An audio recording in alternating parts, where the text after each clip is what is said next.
Good morning students. इतिहास की कक्षा में एक बार फिर से आप सभी का हार्दिक स्वागत है। हम प्राचीन इतिहास का सेकंड चैप्टर पढ़ रहे हैं, सामाजिक एवं आर्थिक इतिहास।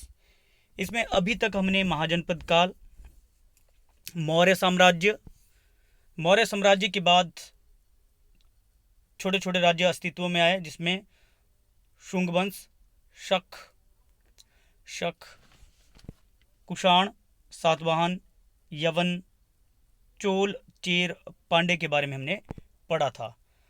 आज के हमारे जो सब टॉपिक्स रहेंगे उसमें सबसे पहले हम पढ़ेंगे कुषाण वंश या कुषाण काल में कला और साहित्य का विकास, जिसमें हम पढ़ेंगे कि किस प्रकार से गांधार कला शैली और मथुरा कला शैली अस्तित्व में आई और उनका विकास हुआ।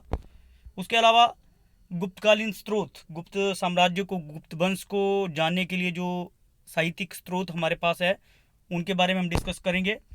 नेक्स्ट, गुप्त साम्राज्य का उत्थान, जिसमें हम सभी जो गुप्त शासक थे उनके कालक्रम के बारे में पढ़ेंगे कि कौन कौन से समय में वो भारत के सम्राट रहे हैं। उसके बाद गुप्त साम्राज्य के सबसे शक्तिशाली शासक समुद्रगुप्त और उसकी विजयों के बारे में, और अंत में हम पढ़ेंगे चंद्रगुप्त द्वितीय के बारे में। तो आज के हमारे ये सब टॉपिक रहेंगे, जिसमें सबसे पहले हम पढ़ने जा रहे हैं कुषाण कला एवं साहित्य। जैसा कि मैंने आप लोगों को पहले बताया कि कुषाण काल में कला और साहित्य के क्षेत्र में बहुत उन्नति हुई, क्योंकि कुषाण शासक, खासकर कनिष्क, एक महान कला प्रेमी और साहित्य प्रेमी था। उसने अनेक कलाकारों और साहित्यकारों को अपने दरबार में संरक्षण दिया था। उसके शासनकाल में अश्वघोष, वसुमित्र जैसे महान विद्वान रहे हैं, जिन्होंने बहुत सारी महत्वपूर्ण ग्रंथ लिखे हैं। जहाँ तक कुषाण कला की बात है तो उस कुषाण काल में दो कला शैलियाँ, गांधार कला शैली और मथुरा कला शैली अस्तित्व में आई। सबसे पहले हम पढ़ने जा रहे हैं गांधार कला शैली के बारे में। गांधार ये पंजाब के उत्तर पश्चिम, मतलब आजकल की डेट में पाकिस्तान में स्थित है। और क्योंकि ये कला शैली जो थी, इसके विचार और भाव तो भारतीय थे, लेकिन मूल रूप से ये यूनानी थी, इसलिए इसे हिंद यूनानी या यूनानी कला शैली या यूनानी बौद्ध कला शैली के नाम से भी जाना जाता है। और इस कला शैली में महात्मा बुद्ध और उनके जीवन से संबंधित मूर्तियों का निर्माण किया गया था। इस कला शैली की मुख्य विशेषताएं इस प्रकार थी, जिसमें सबसे पहले हम पढ़ेंगे गंधार शिल्पकारों ने सबसे पहले महात्मा बुद्ध की मूर्ति बनाई। मतलब आप देख सकते हो जो मूर्तियाँ दिख रही है, गंधार कला शैली की मूर्ति है। पूरे पत्थर को काट कर ये बनाई गई थी उस समय, कितने सही तरीके से, जबकि ना तो इतने अच्छे इंस्ट्रूमेंट्स थे, ना मशीनें थी। इलेक्ट्रिक हाथों से बनाए गई ये कलाकारी अद्भुत ये कला शैलियाँ थी। दूसरा, कला शैली के द्वारा बनाई गई मूर्तियों में बुद्ध को यूनानी देवता अपोलो की तरह दिखाने का प्रयास किया गया है। जो नीचे वाली मूर्ति आप देख रहे हैं, इसमें बुद्ध को यूनानी देवता अपोलो की तरह दिखाया गया है, जिससे पता लगता है कि ये यूनानी इम्पैक्ट था इस कला शैली में। इनके जो मूर्तियों के सिर थे, उनके बाल घुंघराले दिखाए गए हैं, मूछों की तरफ भी विशेष ध्यान दिया गया है।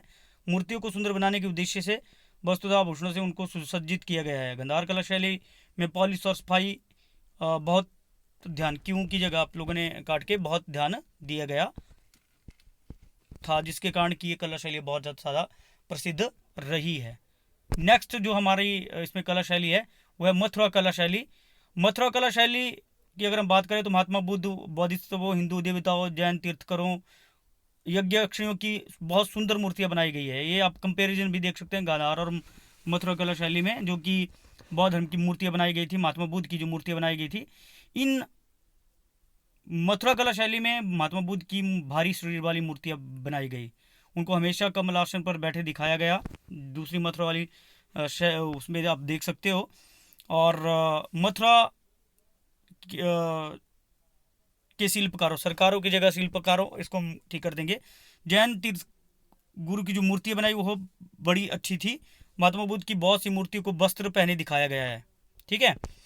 नेक्स्ट अगर हम बात करें, जो टॉपिक अगला है हमारा, कुषाण साहित्य। मतलब इस काल में साहित्य का तो बहुत सारा विकास हुआ, खासकर बौद्ध साहित्य का। बहुत सारे बौद्ध विद्वान जो कनिष्क के दरबार में हो, जिसमें सबसे महत्वपूर्ण था अश्वघोष, जो कि कनिष्क के दरबार का एक महान रत्न था। उसने बुद्ध चरित्र नामक प्रसिद्ध ग्रंथ की रचना की। बुद्ध चरित नामक प्रसिद्ध ग्रंथ की रचना की। एक उसका और ग्रंथ था सौदरानंद। तो नागार्जुन दूसरा इस काल का सबसे महान दार्शनिक था, उसने माध्यमिक सूत्र नामक ग्रंथ की रचना की। हालांकि इनके बारे में बाद में भी पढ़ेंगे। वसुमित्र कनिष्क के दरबार का महान बौद्ध विद्वान, जिसने महाविभास नामक प्रसिद्ध ग्रंथ की रचना की। और चरक इसी काल का महान वैद्य था, जिसने चरक संहिता लिखी। हालांकि इसके ऊपर हम बाद में फिर डिस्कशन करेंगे, लेकिन ये कुषाण काल के सबसे महान शासक रहे हैं।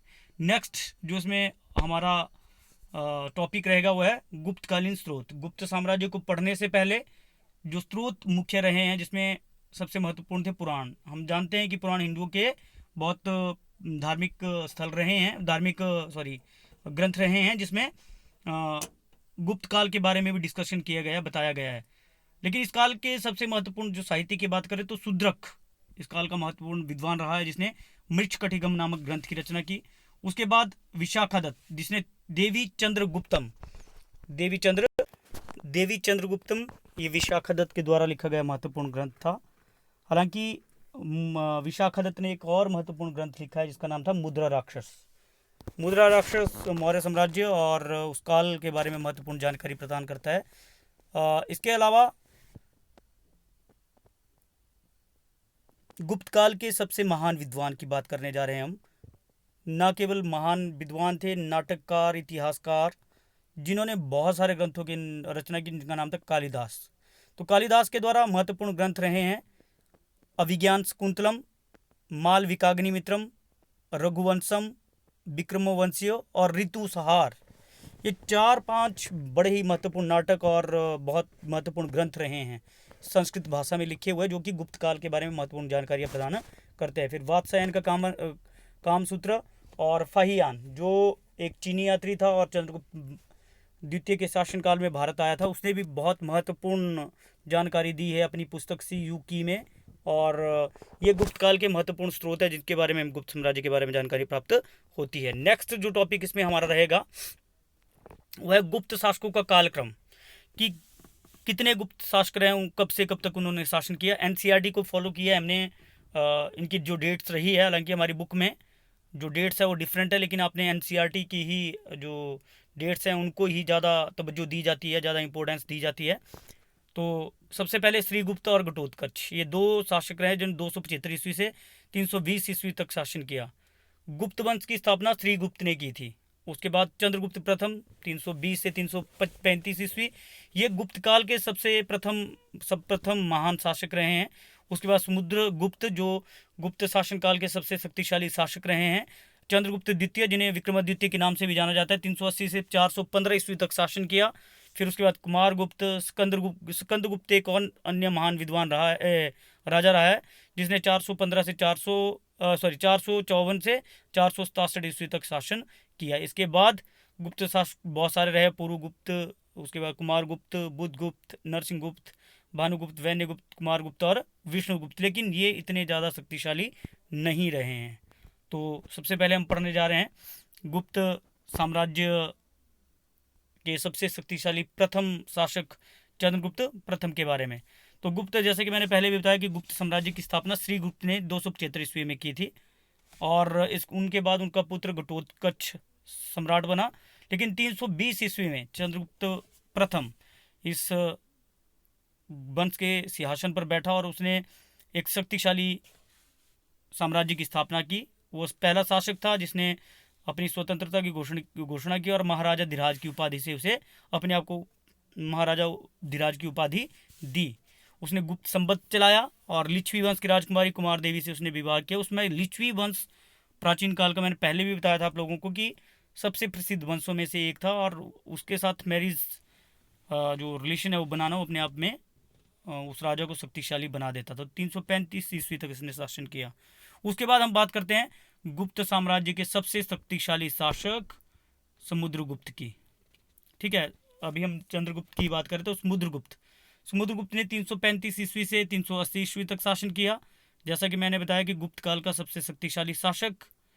और जहाँ तक उसकी साम्राज्य के बारे में विजयों की बात है, या उसकी विजयों की बात है, तो हरिसेन जो उस समय का सबसे महान विद्वान रहा है, उसने प्रयाग प्रशस्ति, जिसे इलाहाबाद स्तंभ लेख के नाम से भी जाना जाता है, उसने उसकी स्थापना की, और वहीं पे उसने लिखा हुआ था समुद्रगुप्त की विजयों के बारे में। तो सबसे पहले हम बात करते हैं समुद्रगुप्त की विजय, उत्तरी भारत की विजय।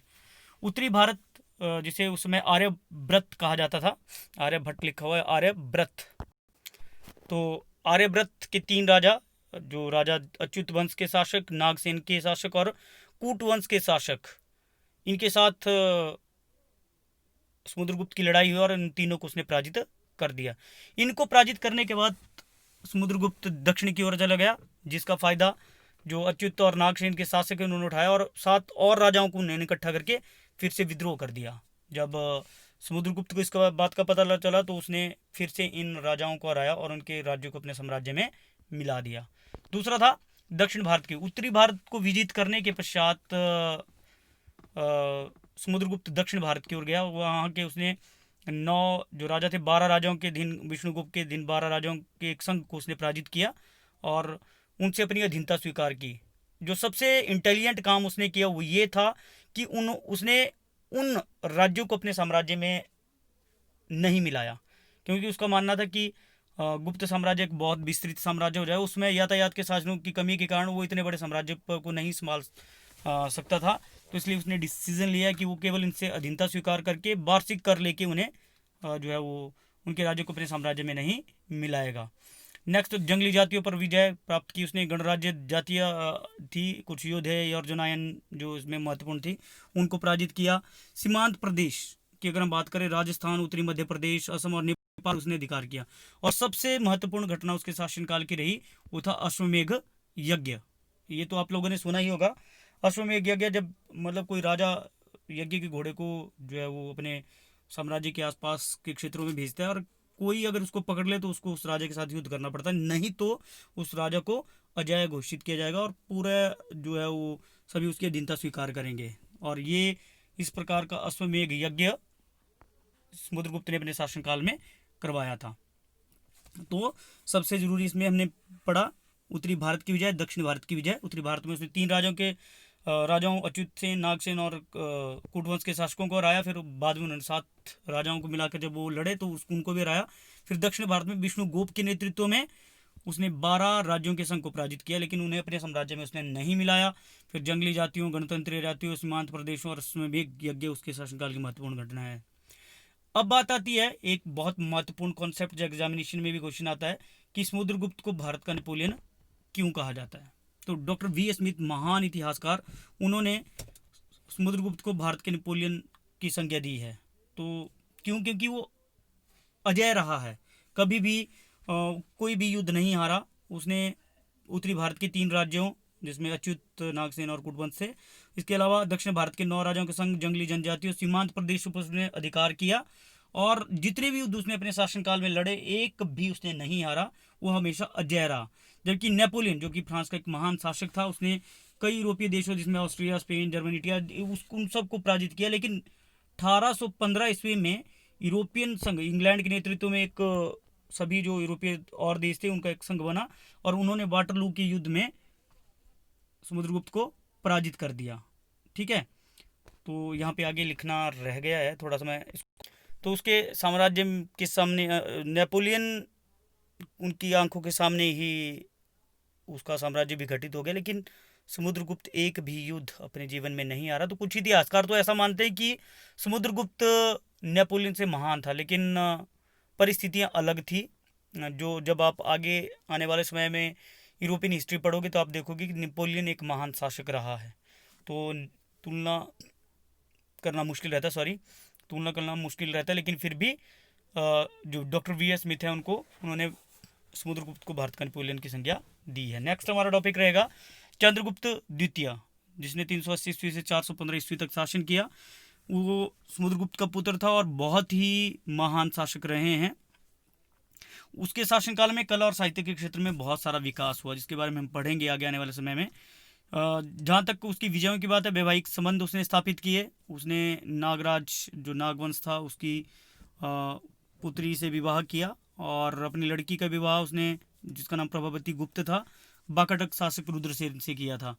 इसके बाद उसने मालवा, गुजरात और काठियावाड़ जो महत्वपूर्ण राज्य थे और शकों के अधीन थे, शक एक महान और शक्तिशाली वंश, उसको उसने पराजित किया। इन शकों को पराजित करने के बाद उसने विक्रमादित्य की उपाधि ली और इस उपलक्ष्य में उसने चांदी के सिक्के भी जारी किए। उसके बाद बंगाल को उसने विजित किया, वल्ख को उसने विजित किया।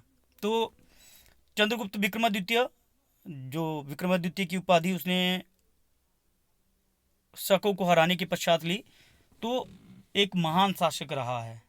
तो आज के लिए बस इतने ही टॉपिक्स हमारे पास है, जिसमें आज हमने जो सबसे महत्वपूर्ण विषय पढ़े, कुषाण वंश।